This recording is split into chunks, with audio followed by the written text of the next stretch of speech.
Well, and the government has voiced its growing concern for the low rate of absorption projected under the public-private partnership model.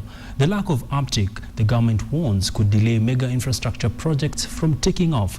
But just why isn't the private sector buying into the government's idea of financing projects?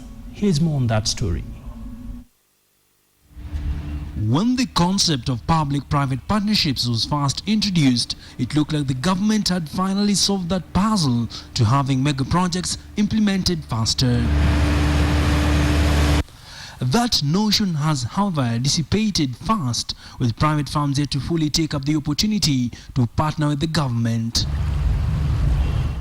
So far, 5 projects have been identified under the PPP framework, but only 2 have received support.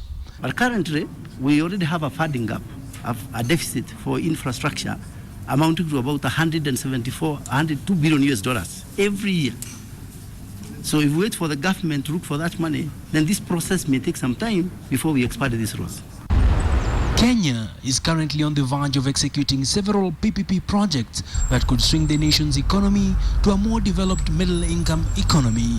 According to officials from the Ministry of Transport, local banks are yet to come to the party. So look at these projects as corridors of development. We decided the government cannot provide all the financing for the programs, and therefore it's important that the banks scale the intake or uptake of the PPP projects. The low participation by local firms could force the government to look at international avenues to source for funding in order to kickstart the projects. PPPs have been identified as some of the alternative modes of funding infrastructure projects by the Jubilee administration, with the aim of ensuring local participation.